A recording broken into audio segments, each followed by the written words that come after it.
Misconception.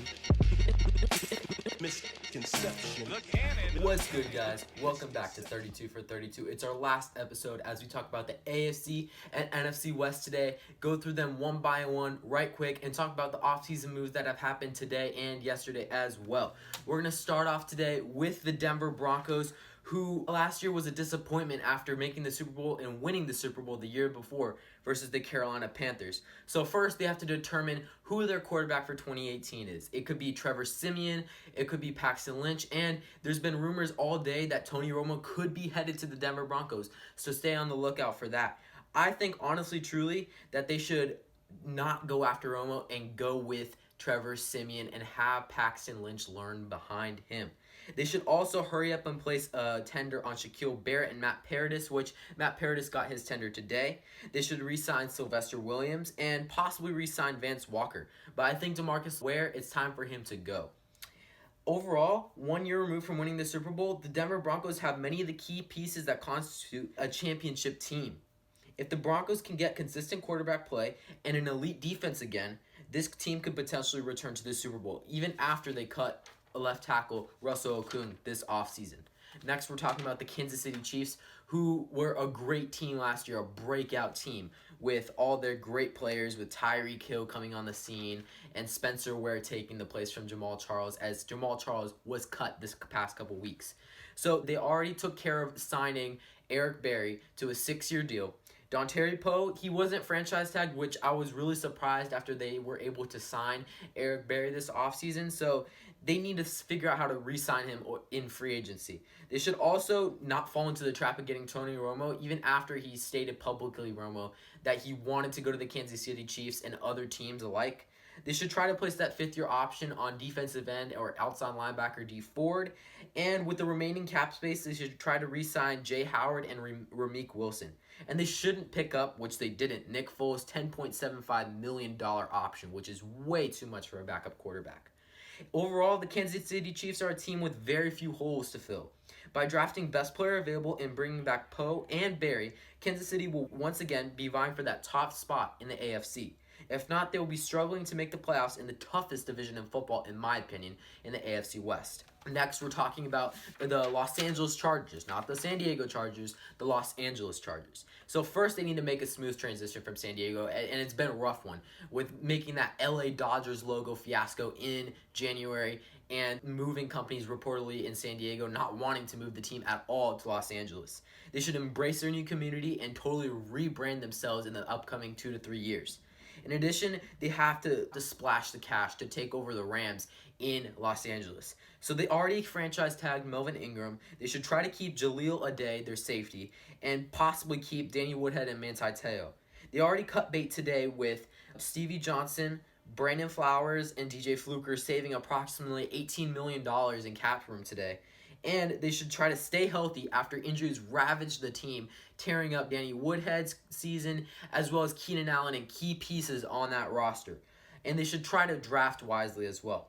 In conclusion, the LA Chargers are a young budding team that has been held back by ownership and injuries. After the move, Tom Telesco should splash the cash and make the Chargers LA's favorite team. If they perform up to their talent, the Chargers could challenge for a wild card spot. If not, they will continue to waste Rivers' talent and live without a fan base. Last, in the AFC West, we're talking about the Oakland Raiders, who were a great team until Derek Carr unfortunately broke his leg last year in December. They should determine what free agents are worth re-signing. They should possibly bring back Malcolm Smith, that linebacker from Seattle that made that big interception. They should also try to bring back Nate Allen and possibly Latavius Murray, even though Latavius Murray is more on that no side. They should definitely let walk Matt McGloin, DJ Hayden, and Menelik Watson, as they have been inconsistent at best, and they drafted Connor Cook last year in the 4th round. They should try to cut ties with wasted projects such as Austin Howard and Dan Williams, and that would save over $7 million in cap space.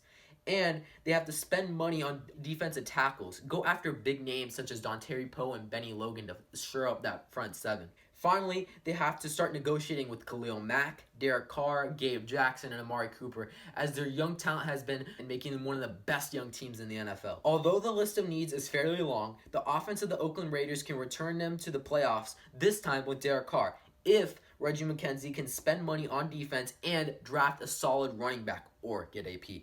If not, Oakland will have to compete once again for a division title with the likes of the Chargers, Broncos, and Chiefs. And also recent news out of Oakland and Las Vegas is that the Las Vegas Raiders have secured financing for a stadium through Bank of America. That's just a tidbit for y'all. So honestly, this division is a toss-up. I think first place this year will go to the Kansas City Chiefs, followed by the Denver Broncos, Oakland Raiders, and Los Angeles Chargers. But those are all great teams and young teams that could make a push for the playoffs.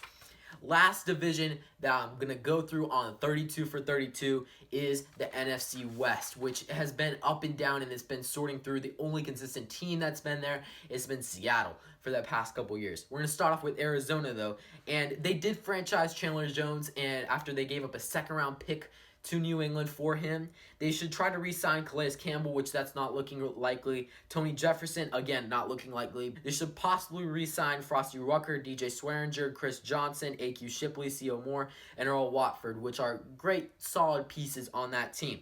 It's time to cut ties with suspended Darrell Washington and Justin Bethel. They should look to find Carson Palmer's and Larry Fitzgerald's replacements, which I'll talk about in the mock draft going on tomorrow, with Patrick Mahomes as an option and possibly Mike Williams as well. A 1 year removed from the NFC Championship, the Cardinals still have the majority of pieces that can make them great with David Johnson, Larry Fitzgerald, John Brown, and Carson Palmer. If team kind of gives Carson Palmer wide receivers and adds different makers to the front seven, then Arizona could potentially return to where they were a year ago. If not, they will continue to be the team that could never catch the Seattle Seahawks. Next, we're talking about the Los Angeles Rams, who do not have a first-round pick this year after stupidly trading up to number 1 for Jared Goff, the quarterback out of Cal. So, what do they have to do? First, they have to fix the offensive line, as Gurley had no holes to run through this past year, and Jared Goff and Case Keenum were pummeled constantly on that team. They should decide if Greg Robinson can play again, and if so, where. And they have a good offensive line coach on that team. And they should draft and pick up free agents. They should help out Wade Phillips on defense by giving them a secondary. They already re-signed Trumaine Johnson, although there are trade rumors of him after getting the franchise tag. And they should try to sign TJ McDonald to a team-friendly deal. They should add talent to the team. You know you're in a talent-deficient team if Tavon Austin is your highest-paid player. And do not place the fifth-year option on Greg Robinson. Let him play through this year and figure out what he's worth. And they should try to get started on re-signing key cogs like Aaron Donald, as he's due for a massive extension, one of the best defensive tackles, if not the best, in the league. In conclusion, the LA Rams are a team in rebuild mode without assets at all. The new coaching staff must install a new culture, and management must buy players in order to stay relevant in LA. This team is 2+ years away from contending for anything. The best thing that's come out of LA is their new helmets, so shout out to them for doing that at least well.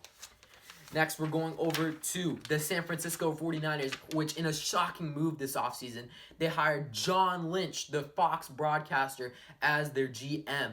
And they hired Kyle Shanahan, the Falcons offensive coordinator, as their head coach. So what do they have to do first? I think finding a starting quarterback is key.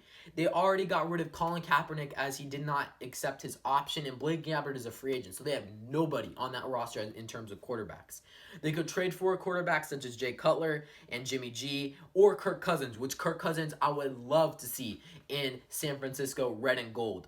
And he would be a great option, although it'll cost them a fortune. They would probably have to give up 2 first-round picks, and they would have to sign him to a new contract. So we'll see from here. They could also draft a quarterback, which I think is highly unlikely at this point, with Deshaun Kaiser, Mitch Trubisky, Davis Webb, Deshaun Watson, and Patrick Mahomes. None of them are really feeling like Kyle Shanahan's fit, and Kyle Shanahan realizes that they must build through defense first. Go check out the mock draft tomorrow, as we'll talk about that. In addition, they could also pick up a stopgap solution such as Josh McCown, Matt Shaw, Brian Hoyer, or Matt Barkley to hold the fort down until they do draft someone or grab a good player such as Kirk Cousins.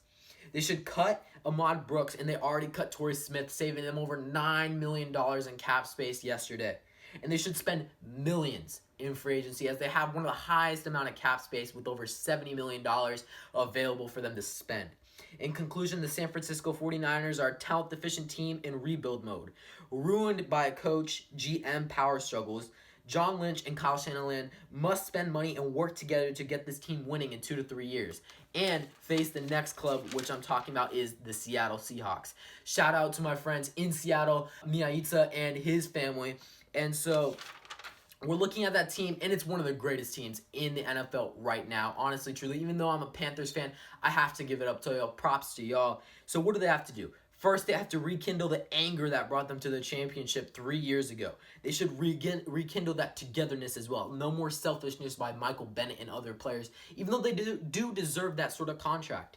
They should spend money on getting Russell Wilson wide receivers and a stronger offensive line, as he was pummeled in the beginning of the season last year. And they should start re-signing key players for next year, such as Cam Chancellor, Thomas Rawls, Jimmy Graham, and that way they can have a good, solid core for the remainder of Russell Wilson's time there. In conclusion, the Seattle Seahawks are a complete team. As much as I hate the Seahawks, their depth, talent, and coach are rivaled only by that of New England.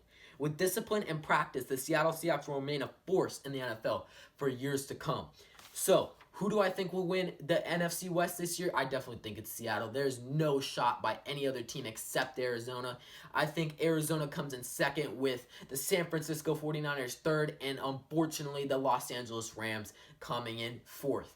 So, thank you for watching 32 for 32, our final episode. Stay tuned tomorrow for our mock draft. Go ahead and subscribe and like to this video, and I'll catch you tomorrow. See ya.